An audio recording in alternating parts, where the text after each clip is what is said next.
చాలా easy method అండి and perfect traditional recipe కూడా. ఏ చేపతో అయినా సరే ఈ మెథడ్లో కనుక చేపల పులుసు చేస్తే పర్ఫెక్ట్ టేస్ట్ వస్తుందండి. సో లేట్ చేయకుండా చేపల పులుసుని టేస్టీగా ఎలా చేసుకోవాలో చూసేద్దాం. ఈ రెసిపీలోకి నేను యూజ్ చేస్తున్న చేప వచ్చేసి శీలావతి చేప అండి. ఈ చేపని ఒకటి కంప్లీట్గా తీసుకుని నీట్గా క్లీన్ చేయించేసి పీసెస్లా కట్ చేయించిన తర్వాత వెయిట్ వేయిస్తే 700 నుంచి 800 మధ్యలో వచ్చిందనమాట వెయిట్. ఇలా క్లీన్ చేయించుకున్న ముక్కల్ని ఇంటికి తీసుకొచ్చిన తర్వాత శుభ్రంగా 2-3 సార్లు వాష్ చేసిన తర్వాత లాస్ట్లో కొద్దిగా ఉప్పు, కొద్దిగా నిమ్మరసం వేసి బాగా కలిపి ఒక 5 మినిట్స్ ఉంచి ఆ తర్వాత వాటర్తో వాష్ చేసేసుకుంటే చేప ముక్కలు అనేవి నీసు వాసన రాకుండా ఉంటాయి. సో అలా క్లీన్ చేసి పెట్టుకున్న చేప ముక్కలు 750 గ్రామ్స్ తీసుకుంటున్నాను ఇక్కడ. ఈ చేప ముక్కల్ని పక్కన పెట్టేసుకోండి. ఇప్పుడు దీనికోసం మనం మసాలాని ప్రిపేర్ చేసుకోవాలి.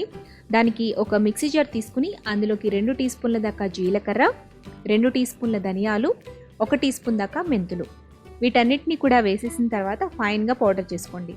వీటిని మీరు డ్రై రోస్ట్ కూడా చేయాల్సిన అవసరం లేదండి, పచ్చివి వేస్తేనే మనకి టేస్ట్ వస్తుంది. ఇలా ఫైన్గా బ్లెండ్ చేసుకున్న తర్వాత ఇందులోకి తొక్కవలుచుకున్న వెల్లుల్లి రెబ్బలు 15 నుంచి 20 దాకా వేసుకోవచ్చు. ఇలా వెల్లుల్లి రెబ్బలు వేసి ఫైన్గా మరొకసారి బ్లెండ్ చేసుకోండి. ముందుగానే వెల్లుల్లి రెబ్బలు కూడా వేసేసి బ్లెండ్ చేసేస్తే ధనియాలు, జీలకర్ర సరిగ్గా మెదగవండి. అందుకని ఎప్పుడూ కూడా డ్రై ఇంగ్రీడియంట్స్ని ఫస్ట్ గ్రైండ్ చేసుకోవాలి, ఆ తర్వాత వెట్ ఇంగ్రీడియంట్స్ వేసి బ్లెండ్ చేసుకోవాలి.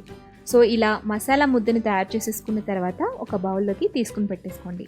ఇప్పుడు మనం తీసుకున్న చేపల క్వాంటిటీకి 50 గ్రాముల చింతపండును తీసుకుని చింతపండు మునిగేటట్టుగా నీళ్లు పోసేసి చింతపండు నానేంత వరకు పక్కన పెట్టుకోండి. ఆ తర్వాత చింతపండు పులుసు మొత్తాన్ని కూడా పిండుకుని తీసుకోవాలి. ఎంత వీలైతే అంత నీళ్లు వేసేసి పిప్పి అంతా వచ్చేసేంత వరకు కూడా బాగా పిండేసి చింతపండు రసాన్ని తీసేసుకోండి. ఇప్పుడు స్టవ్ మీద ఒక వెడల్పుగా ఉండే కడాయిని పెట్టుకోవాలండి. చేపల పులుసుకి వెడల్పు ఉండాలి, లోతు తక్కువ ఉండాలి. అలాంటిదైతేనే చేపల పులుసు చేసేటప్పుడు చేప ముక్కలు విరిగిపోకుండా ఉంటాయి. ఇప్పుడు ఇందులోకి 3 టేబుల్ స్పూన్ల దాకా ఆయిల్ వేసుకోండి. ఆయిల్ హీట్ అయిన తర్వాత 2 పచ్చిమిర్చిని సన్నగా చీల్చుకుని వేసుకోండి. అలాగే ఒక మీడియం సైజ్ ఉల్లిపాయని సన్నగా తరిగి పెట్టుకుని యాడ్ చేసుకోండి. నెక్స్ట్ కొద్దిగా కరివేపాకును కూడా వేసేసి ఈ ఉల్లిపాయలు గోల్డెన్ కలర్లో వేగేంత వరకు కూడా ఫ్రై చేసుకోవాలి. నెక్స్ట్ ఇందులోకి ఒక మీడియం సైజ్ టమాటాని తీసుకుని ఫైన్గా ప్యూరీలాగా గ్రైండ్ చేసుకుని ఆ టమాటా ప్యూరీని కూడా వేసేసేయండి. ఈ ఆయిల్లో టమాటా ప్యూరీని కొద్దిసేపు ఫ్రై చేయండి. తర్వాత ఇందులోకి 1/2 టీ స్పూన్ దాకా పసుపు, 1 టేబుల్ స్పూన్ దాకా కారం, రుచికి సరిపడా ఉప్పు వేసుకోండి. చేపల పులుసులోకి మనకి టేస్ట్ అంతా కూడా చింతపండు పులుసు అలాగే కారం ఉప్పుతోనే తెలుస్తుందండి. సో కారం, చింతపండు రసం కూడా ఎక్కువ క్వాంటిటీలోనే ఈ చేపల పులుసులోకి పడతాయి. స్పైసెస్ని యాడ్ చేసుకున్న తర్వాత ఆయిల్లో కొద్దిసేపు ఫ్రై చేయండి. ఇలా గ్రేవీలోంచి ఆయిల్ సపరేట్ అవుతున్నప్పుడు ఇందులోకి మనం గ్రైండ్ చేసి పెట్టుకున్న మసాలా ముద్దను వేసేసి ఒక 2 నిమిషాల పాటు ఫ్రై చేయండి. మసాలా ఆయిల్లో కొంచెం ఫ్రై అయిన తర్వాత ఇందులోకి చింతపండు రసాన్ని వేసేసేయాలి. చింతపండు రసం వేసి కొద్దిసేపు పొంగొచ్చేలాగా ఉడికించండి. చింతపండు రసం ఉడుకుతున్నప్పుడు ఇందులోకి మనం గ్రేవీ కన్సిస్టెన్సీకి వాటర్ యాడ్ చేసుకోవాలి. నేను ఇక్కడ 400 ml దాకా వాటర్ని యాడ్ చేస్తున్నానండి. నీళ్లు పోసిన తర్వాత మంటని మీడియం ఫ్లేమ్లో పెట్టి 5 నిమిషాల పాటు పులుసుని మరిగించండి. ఇలా పులుసు మరుగుతున్నప్పుడు ఒక్కసారి ఈ పులుసు టేస్ట్ చూసుకోండి. సాల్ట్ సరిపోలేదు అనుకుంటే టేస్ట్ని అడ్జస్ట్ చేసుకోవచ్చు. పులుసు ఈ విధంగా పైకి తెరల కాగుతూ మరుగుతున్నప్పుడు ఇందులోకి మనం శుభ్రం చేసి పెట్టుకున్న చేప ముక్కల్ని వేసేసేయండి. చేప ముక్కలు వేసిన తర్వాత ఈ ముక్కలన్నీ కూడా పులుసులోకి మునిగేటట్టుగా గరిటెతో అడ్జస్ట్ చేసుకోండి. ఇప్పుడు మంటని లో ఫ్లేమ్లోకి టర్న్ చేసుకుని 15 నుంచి 20 నిమిషాల పాటు లో ఫ్లేమ్లోనే నిదానంగా ఉడికించాలి. మధ్యలో ఒకసారి మూత తీసి గరిటె పెట్టకుండా మసిగుడ్డతో పట్టుకుని గిన్నెని కదుపుతూ మిక్స్ చేసుకోండి.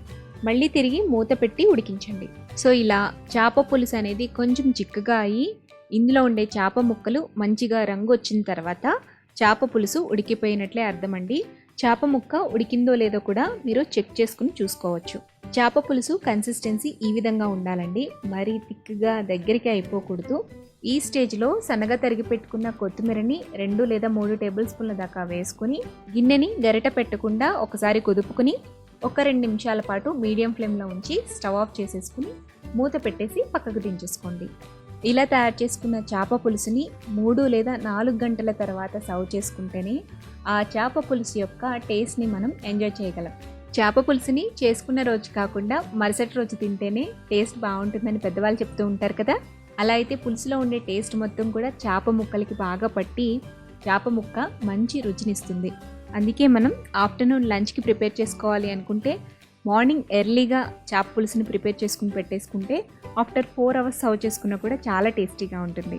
సో చేప పులుసుకి ఓవర్ స్పైసెస్ యాడ్ చేసే కన్నా కూడా చేప టేస్ట్ మనకి తెలియాలి అంటే ఈ ప్రాసెస్లో ఈ మసాలాని యూస్ చేస్తూ ఒకసారి చేపల పులుసు చేయండి. చాలా టేస్టీగా ఉంటుంది. ఎవ్రీ టైం ఇలాగే చేసుకోవాలి.